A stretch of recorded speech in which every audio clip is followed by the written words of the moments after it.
Hello বন্ধুরা, কেমন আছো তোমরা সবাই? তো দেখো একটা নতুন রেসিপি নিয়ে চলে এসেছি, ঝাল মটরের রেসিপি। তো দেখো আগের দিন রাতের বেলাতে এই মটরগুলো আমি ভিজিয়ে রেখেছিলাম। তো এখানে যেগুলো লাগবে পেঁয়াজ কুচি, আদা রসুন বাটা আর কাঁচা লঙ্কা কুচি। তো এগুলো আমি সব কমপ্লিট করে নিয়েছি। তারপরে দেখো একটা কড়াইতে তেল দিয়ে দিলাম। তেলটা গরম হওয়া পর্যন্ত অপেক্ষা করতে হবে। তেলটা গরম হয়ে গেলে এতে কিন্তু আমি পেঁয়াজ কুচিগুলো দিয়ে দিই। এখানে তো আমার তেলটা গরম হয়ে গেছে, তো এবার আমি পেঁয়াজ কুচিগুলো দিয়ে দিলাম। পেঁয়াজগুলো কিন্তু সুন্দর করে লাল লাল করে ভাজতে হবে। তো হালকা লাল লাল হয়ে যাবার পরে কিন্তু আমি লঙ্কা কুচিগুলো দেবো। তো দেখো বন্ধুরা, আমার পেঁয়াজটা তো হালকা ব্রাউন করে ভাজা হয়ে গেছে। তো এখানে এবার লঙ্কা কুচিগুলো দিয়ে দিলাম। তো লঙ্কা কুচিগুলো আর পেঁয়াজগুলো খুব সুন্দর করে আবারও ভালো করে ভাজতে হবে। তো আমার তো এখানে ভালো করে ভাজা হয়ে গেছে। তো আমি এখানে আদা রসুনের পেস্টটাও কিন্তু দিয়ে দিয়েছিলাম। বেশ অনেকটা পরিমাণেই দিয়েছি। আদা রসুনের পেস্টটা দিয়ে কিন্তু ভালো করে ভাজতে হবে, যাতে আদা রসুনের যে কাঁচা গন্ধটা কিন্তু চলে যায়। আমার তো এখানে ভালো করে ভাজা হয়ে গিয়েছে।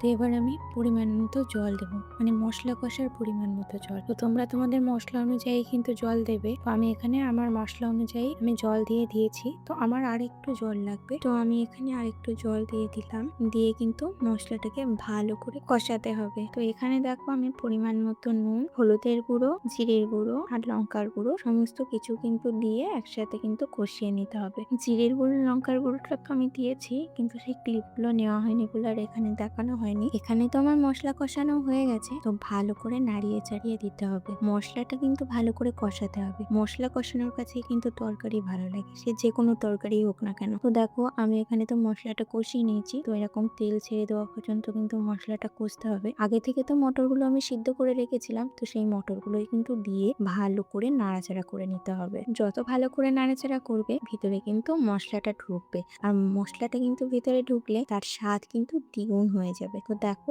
আমি এখানে কিন্তু খুব সুন্দর করে নাড়াচাড়া করে নিচ্ছি। তো আমার মশলাটা তো খুব সুন্দর করে নাড়াচাড়া করা হয়ে গেছে। তো এখানে দেখো এবার আমি পরিমাণ মতো জল দিয়ে দিচ্ছি। তো তোমরা তোমাদের পরিমাণ অনুযায়ী জল দেবে। আর জল বলতে কি, কষানোর জল দেবে। দেখো আমি তো কষিয়ে জল দিয়ে দিয়েছি। তো জলটা তো এখানে খুব সুন্দর করে ফুটতে শুরু করেছে। তো এই মোমেন্টে কিন্তু ঢাকনা দিয়ে দিতে হবে। তো ঢেকে কিন্তু খুব সুন্দর করে জাল করে নিতে হবে। মাঝে মাঝে ঢাকনাটা খুলে কিন্তু একটু করে নাড়াচাড়াও করে দেবে। তো দেখো আমি কিন্তু মাঝে মাঝে খুলে একটু করে নাড়াচাড়া করে দিচ্ছি। যত ভালো করে কষাবে ততই কিন্তু এর স্বাদ দ্বিগুণ হয়ে যাবে। তো দেখো আমি খুব সুন্দর করে কষিয়ে নিয়েছি। আমার রান্নাটা হয়ে গেছে। তো দেখো এবার আমি নামিয়ে নেব। কেমন লাগছে দেখ, খেতেও কিন্তু খুব টেস্টি হয়েছিল। তো রেসিপিটা ভালো লাগলে লাইক, শেয়ার এন্ড সাবস্ক্রাইব করে দিও।